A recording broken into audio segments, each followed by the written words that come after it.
unbox and take a quick look at Halls of Hegra. Now, this is a game designed by a fledgling game company. This might be their first game. It's Tompet Games.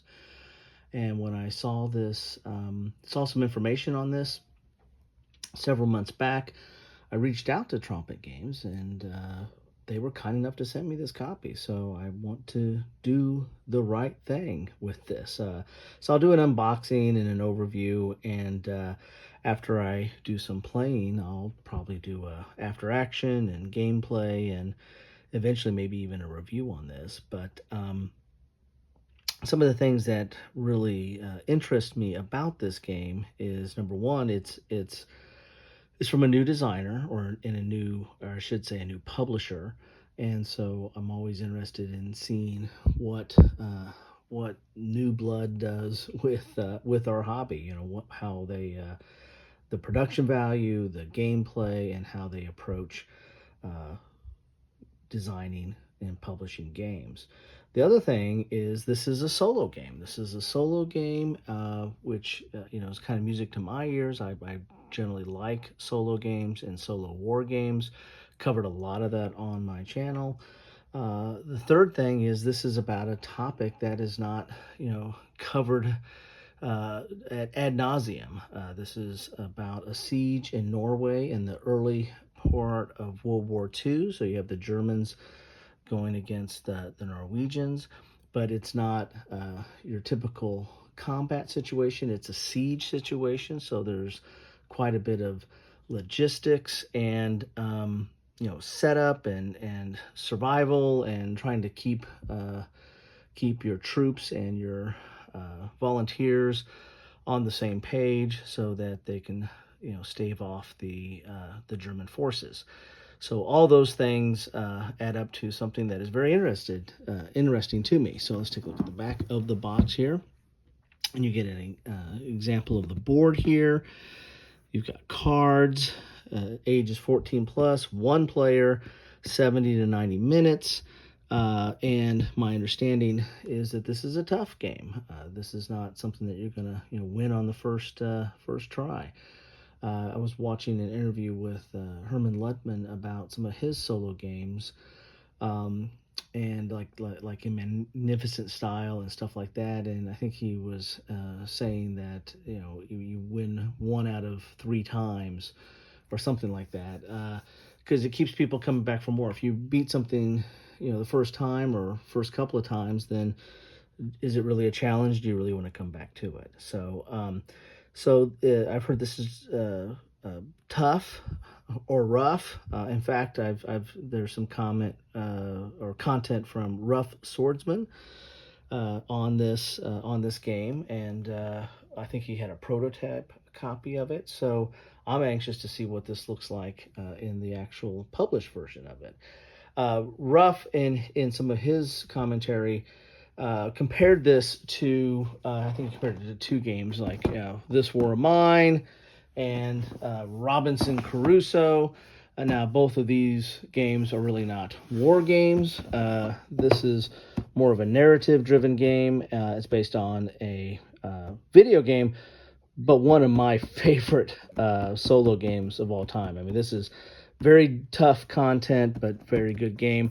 Robinson Crusoe is an excellent game as well. This is survival, based, of course, on the Robinson Crusoe story, but it is a very, very tough game. And so I'm interested to see, how those comparisons match up to this game, and how it plays out. I probably would go a little bit closer to home on my comparison, or at least my general understanding of this game, and maybe look at the Valiant defense system from DVG, which is kind of loosely based on the States of Siege system of solitaire play, where they're kind of coming at you and you're trying to stave off, and those games, the Valiant defense, all deal with somewhat obscure or rare World War II battles, and again, this one I think fits into that mold as well. But enough of that. Let's talk about this game. Let's look inside this game and see what this has in store for us. And if any of you have played this, either the prototype or, this is, I have not seen this on the market. So I got this. I got this in fact while I was out of town, and with my girls' swimming competitions, and so I really want to get this, on film and in front of you all. Because it looks really interesting, and so I don't want to lose any hype or any interest in this if I can. A good thick box. It's not a very good thick walls, but it's not an overly deep box. I mean, it looks like it's just deep enough to get into what you need to get into. You got some bags in here. This is a little bit of a bag builder, okay? You're going to be, putting chits in here and pulling them.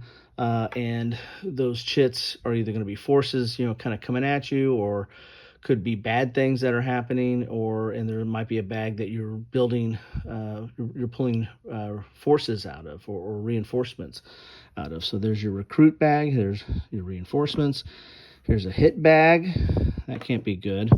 Here's a patrol bag, and that's probably going to be the Germans that are going to be on patrol.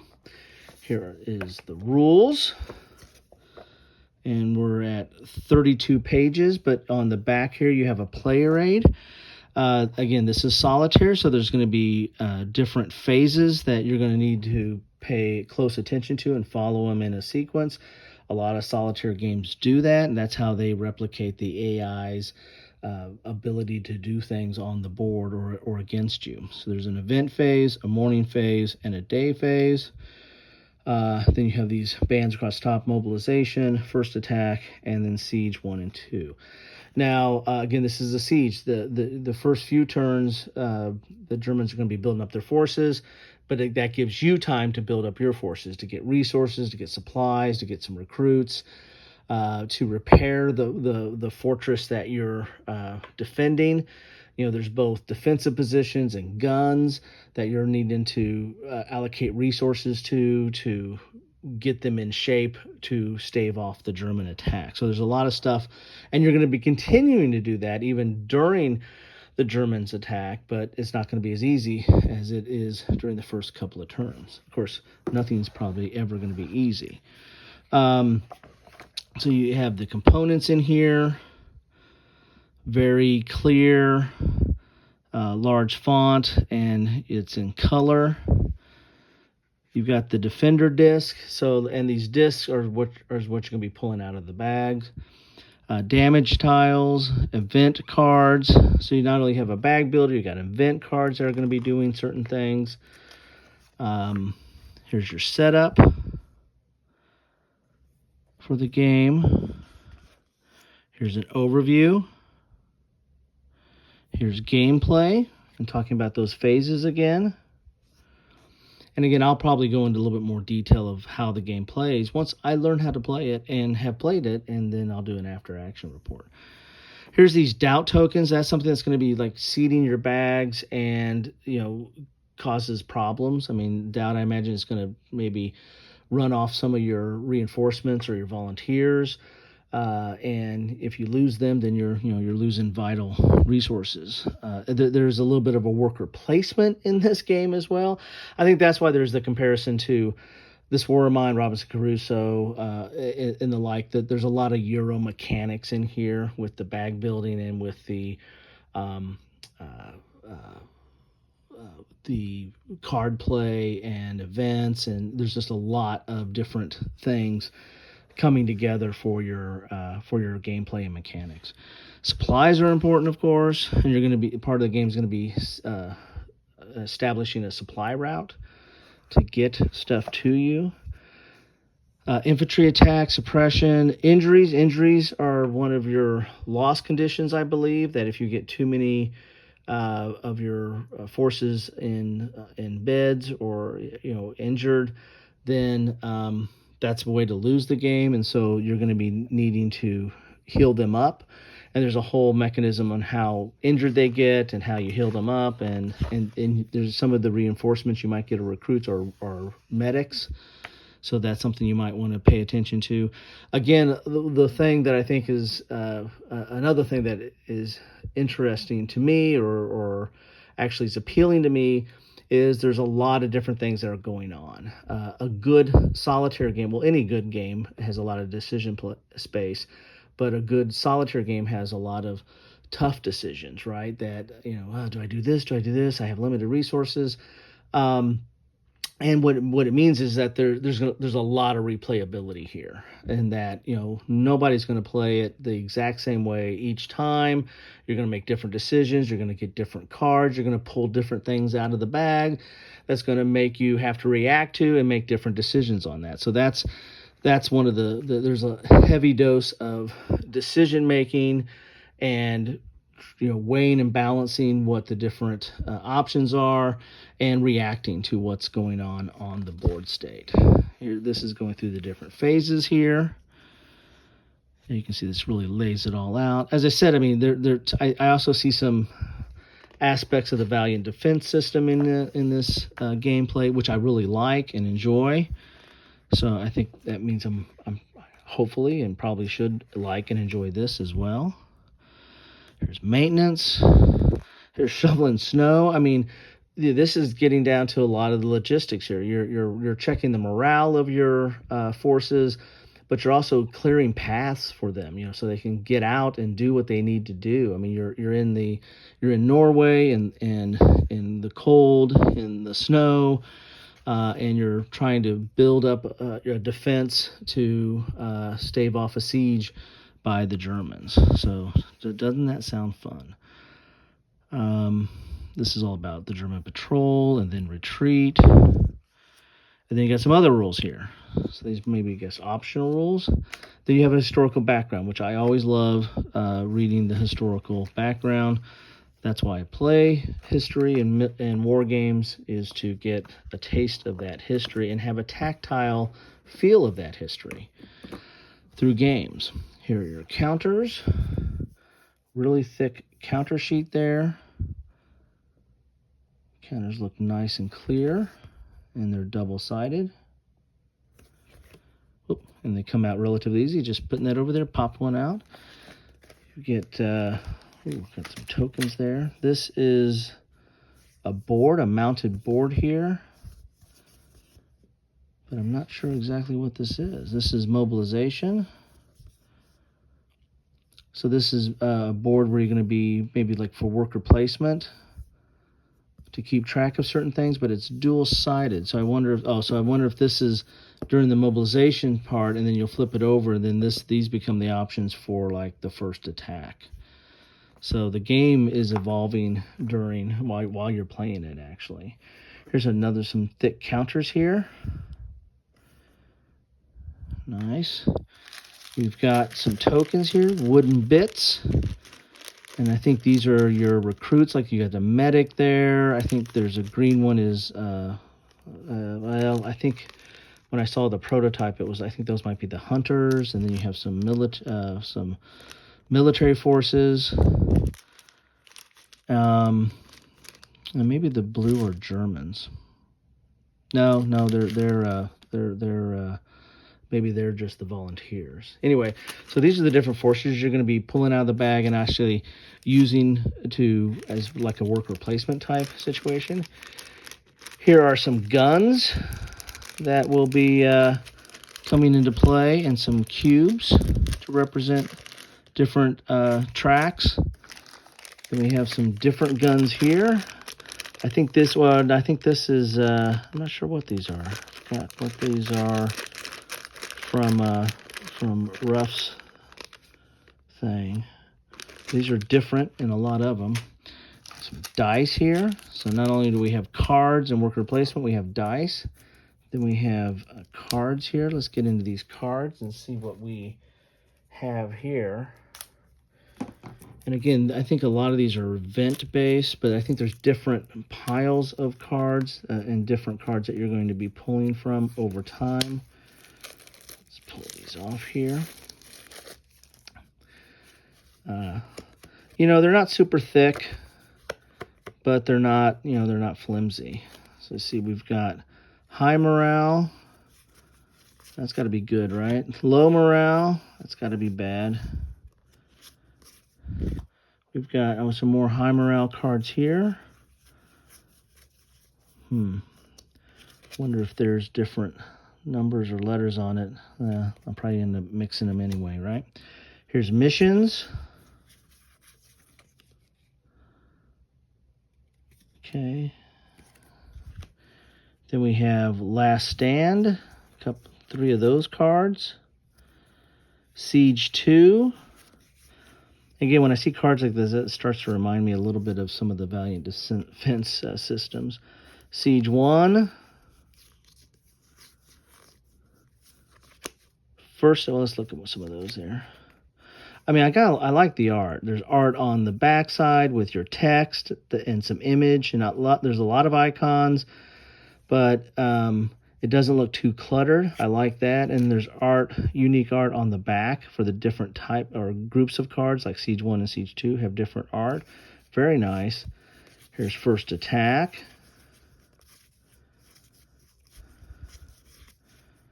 And then Mobilization, where you start with. So those are the different phases. So I imagine these are the events that are going to happen during those phases, and that's what you have to deal with. And so there's a lot of variety there, because you definitely don't go through all these every time you play the game. You'll just be drawing certain ones out of there. These are the morale cards, and that's not good. Well, hope's good. See, but that's going to be affecting your gameplay there.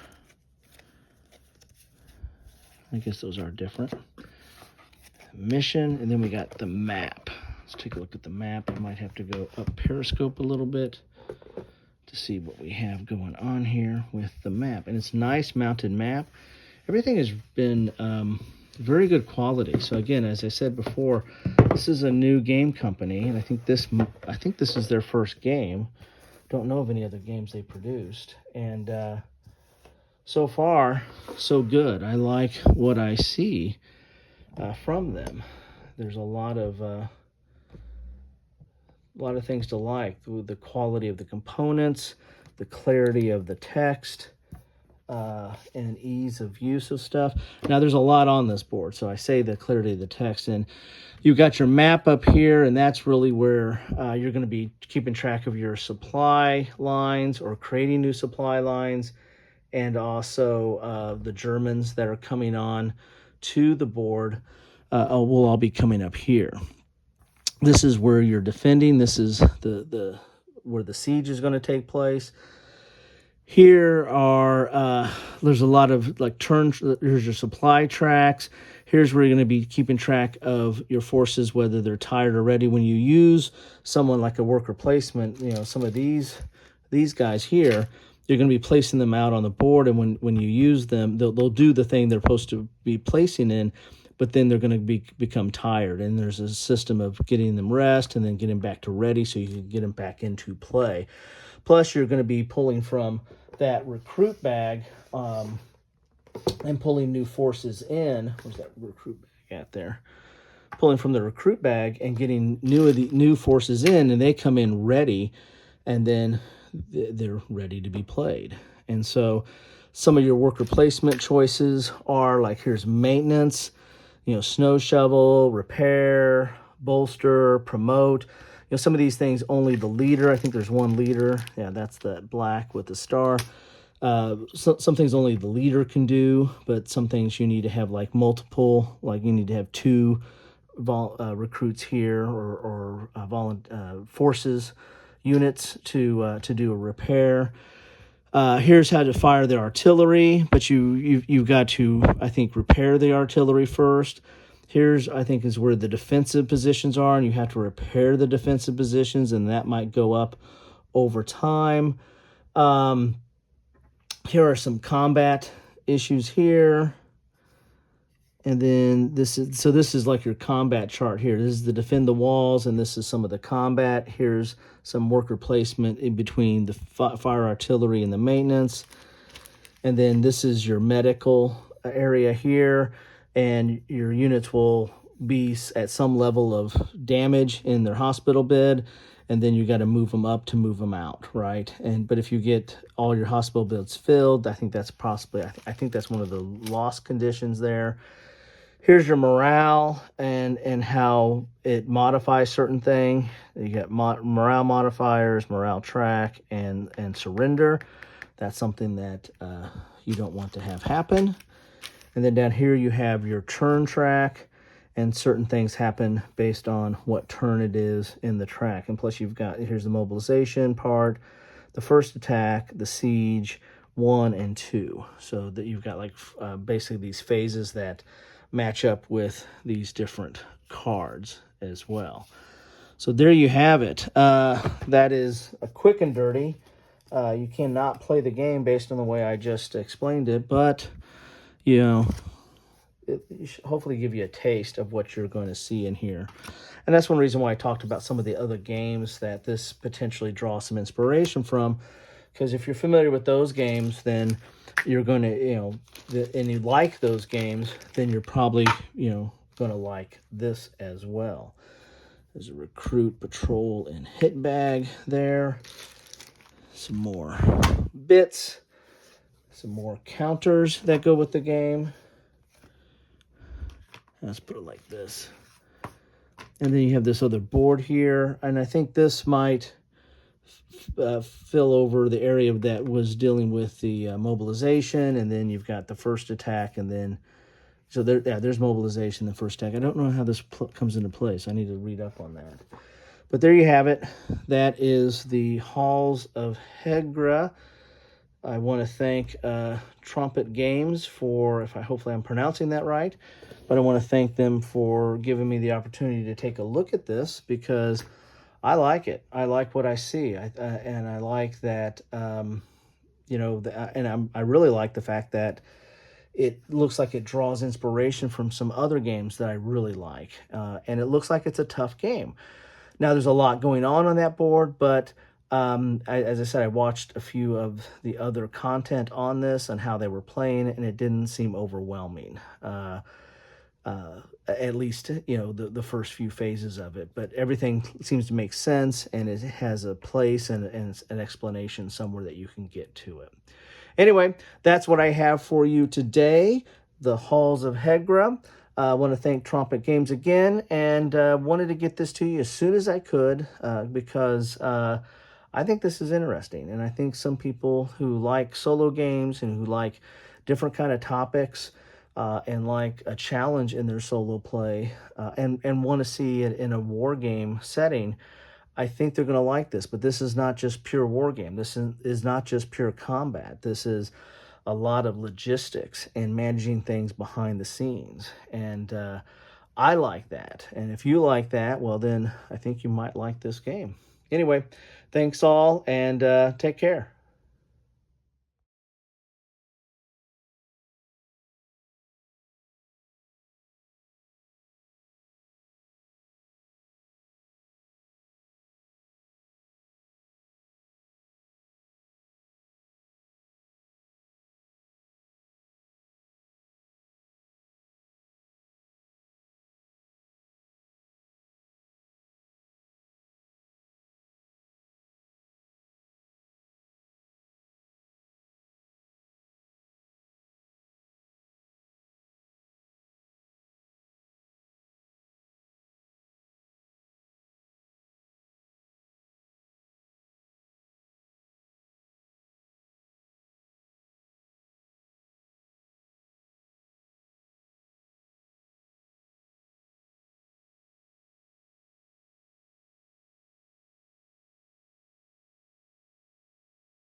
Thanks for watching.